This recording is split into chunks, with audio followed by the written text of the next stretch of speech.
this, what was the first thing that came to mind when you heard Black Man series? You know, just a sort of thought of what was happening in your head. Something different, firstly. Not to discriminate or anything, but I think not a lot of people get the viewpoint of black men, and I don't think we're given the opportunity to express ourselves. So I have quite a bit to say when it comes to how I feel, especially given the background that I come from. And I think it's a great platform, by the way. How does it feel for you to be a black man in South Africa at the present moment? It's very tough, all right? Firstly, there's a lot of challenges that, as a black man, that you're faced with. You know, just by being born, you already have challenges already. At this present moment, how I feel about being a black man in South Africa, not too great, because we've got a lot of groundwork to do as men, firstly.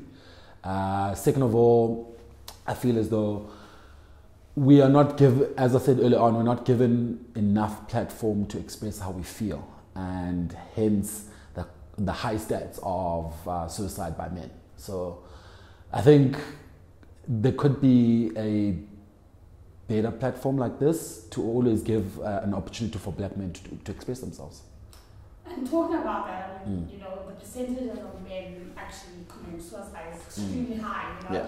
What are some of the pressures you're facing right now as a black man? You know, going into his late 20s, 30s, whether it's society, whatever it is. What are the pressures you're facing right now? Yeah, look. So I think as a black man, I think black tax immediately is escalated as a man. I think we as black people already face black tax, or for most part of us. But as a black man, I think there's that added pressure that, you know, you have to be the leader, the head of the house. You have to bring in the bacon. And automatically, no one talks about the challenges to getting to where you want to be able to provide, all right? And I think it is difficult. It is difficult. And there are the added challenges, like, for instance, myself, I come from a single parent background, you know. I've never met my dad. It's just always been my mom and myself. So my mom is a mom and a dad and a superhero, all right? So there's that, you know. So already when I start on the back foot. By the time I start working, I have to recover my mother's funds, because there's 3 of us at home. You know, she's taken us through varsity, all 3 of us. I mean, varsity is not cheap. So by the time I start, I sort of have to recover all of that before I can sort of say, you know what, I'm starting to live my own life, you know. So there's that pressure. Even though, like, my own specific mom does not give me that pressure that I have to provide a home, however, you feel obliged. When you go back home, where I come from, you walk in and this is the home that you grew up, you feel obliged to do something, you know. And nobody talks about the challenges that we face, because already, you know, in society, especially today, like, as a man, I feel as though if I'm dating someone, I sort of have to, it's difficult for me to have a conversation with a female to say that, you know what, can we go 50-50 in this now? Because you almost feel as though you should be the leader, because you've always grown up like that. And immediately when you can't sort of provide, you feel some type of way. You feel like you're incapable. And that's one of the things, you know, like that when I was growing up and looking up at some of the guys that were around in my area, I'm like, I want to be like that guy. But I don't know how that guy got there, you know. And when you actually start trying to get there, you encounter all these small little problems. I mean, I've got a job, but my job is not enough, because I have to look after my family. I have to maintain myself, and maintaining just myself is expensive. Then I need to go into a relationship. I still want to get married. I want to have kids. No woman is going to want a broke guy, to be honest with you. And that on its own is pressure. And then doesn't that also come with a lot of insecurities, right? So there are physical insecurities that women go through. I'm sure men go through the same, 100%. and emotional and mental Yeah. and societal, right? Yeah. What are some of the insecurities that you feel that you know you have and you've sort of overcome or still going through at this present moment? Well, that's a very interesting question, because one of the things that I've always struggled with is opening up, right? Being openly vulnerable and being openly expressive. Because immediately, like, when you express yourself, you're seen as the weak man. You know, this masculinity is sort of indoda ikali, gesuntu, that's what they say. And I think that's absolute nonsense, because there's days when you get back as a guy and you feel like, geez, I've had a tough day. However, then there's that pressure that comes in where it feels like I can't express myself because you're seen as weak, you know. That is a challenge of its own, and insecurity. However, provided the background I come from, I've been blessed enough to be friends with a lot of females, actually. And my best friend is a female. And I got a different perspective whilst sort of overcoming this challenge. And whilst in our friendship, she basically took me through how females view males, basically, you know. So that has been an advantage to a certain degree, the fact that I have a female best friend. However, that also comes with challenges, because platonic relationships don't sort of exist in today's society. So immediately when I am comfortable with my female friend, already there's a pressure, like from my own group of friends that are guys, that know to me, you are sleeping with this girl, or you're doing X, Y, and Z. And I've always tried to fight that stigma that platonic friendships exist. And the reason why I've always fought that is to break that stigma that males and females can't be friends without having feelings for one another. Also, I want to create an opportunity for males and females to integrate, because we need to have that conversation. Males and females need to have that conversation, because black males and black females need one another, unfortunately. Like, we can't live without the black female. Black male can't live without the black female. Yeah. Sure. How's your relationship with your mother right now? Right now, I think it is at the pinnacle that it's ever been at. I mean, we're super close.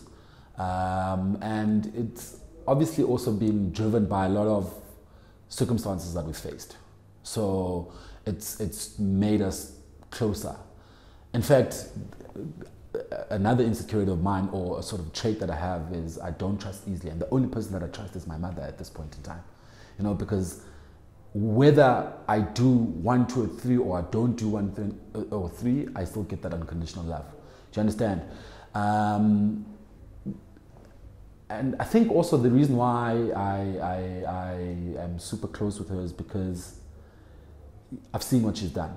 She's bent over backwards for me. Where I am today, I wouldn't be without my mother.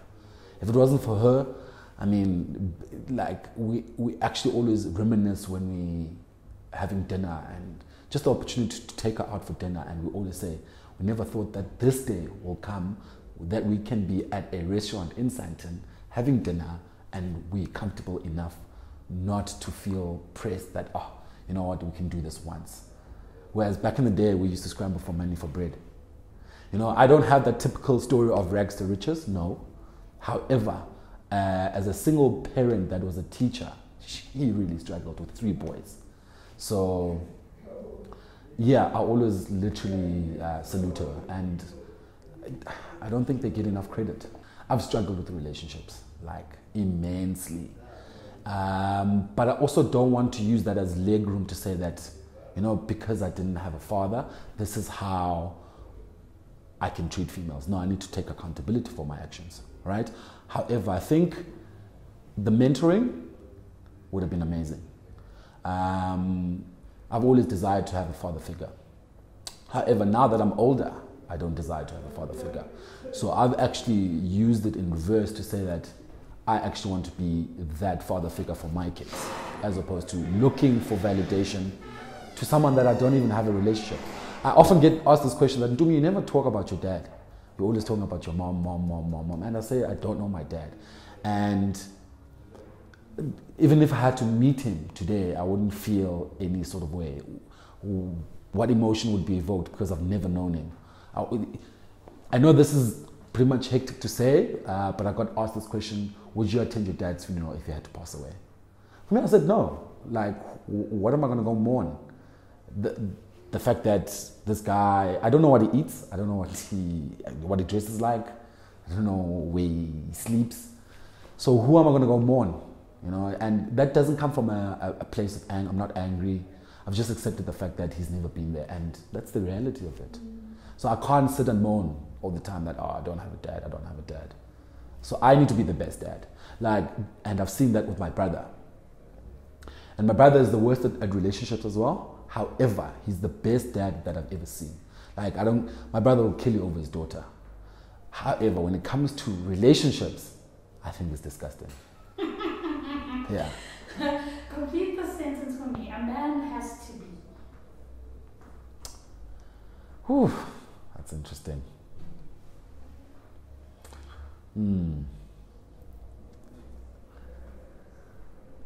A man has to be versatile. A man has to be versatile and forward-thinking. So you can't just relax. I often have debates with my friends in our WhatsApp group because we, like those WhatsApp group stories. Groups. It's a reality. Like, as guy, and I know using this term is wrong, but well, for me, as guys, you'd find that in our WhatsApp group, a nude would come in. And before, I never used to sort of challenge, why would you send this type of thing? For me, it was acceptable, all right? I didn't know better. A friend that would be dating would send a nude, or he'd express that he is seeing someone else when he has a girlfriend. And for the past 2 years, I've made a consistent effort to always say, you're in a relationship, I think this is not right. Because it starts within those WhatsApp groups, and then it turns or transpires into something bigger. Do you understand? That was, and what that has done, in fact, as much as my friends wouldn't sort of agree, it has created a slight distance because I always challenge everything. And now Ntumi uzibona engcono type of thing.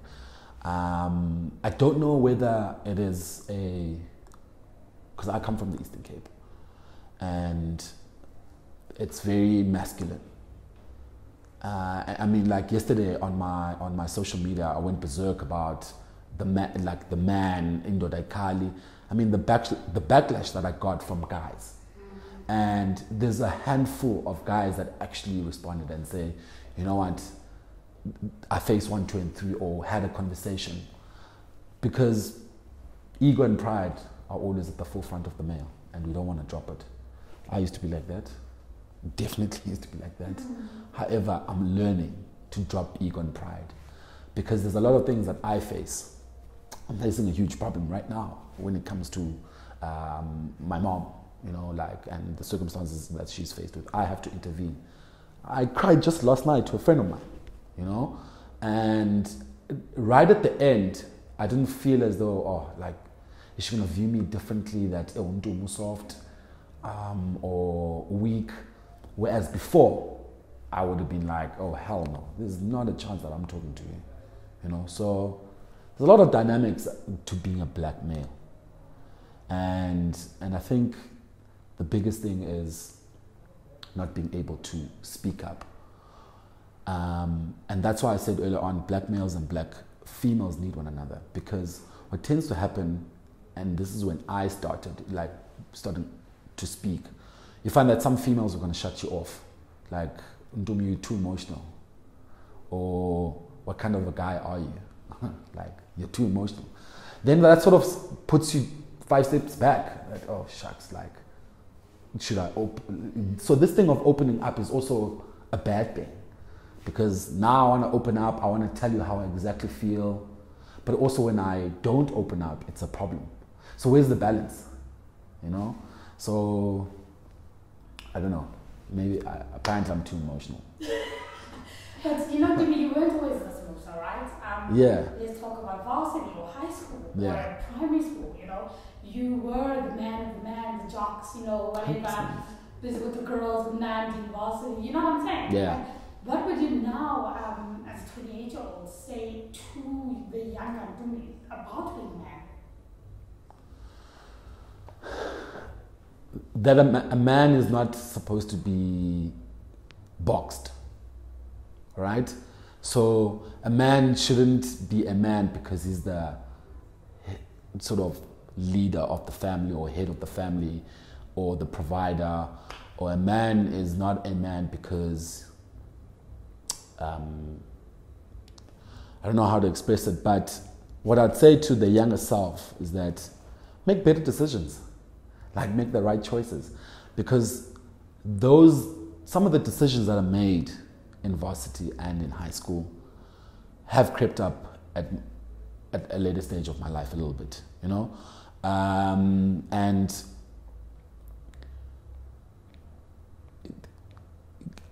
understanding how to treat women actually for me has been the biggest sort of eye-opener, you know.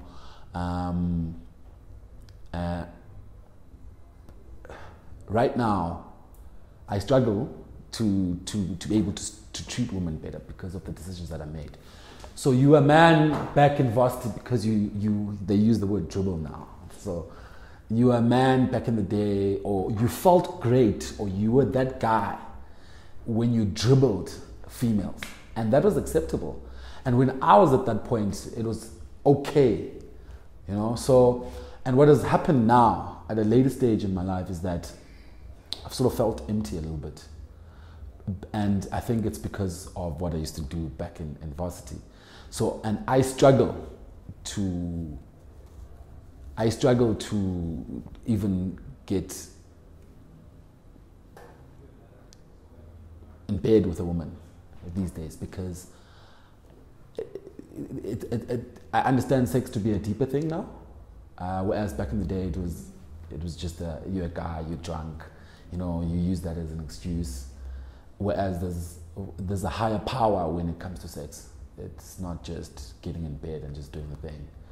So now I struggle, you know, because I feel empty. It just feels like, what am I doing? Like it means nothing. And that's what I'm struggling a little bit. So it's gonna take time. Actually feels awkward about talking about this. If you really knew me, you'd know that I am very soft and affectionate. But I've got Great Wall of China up.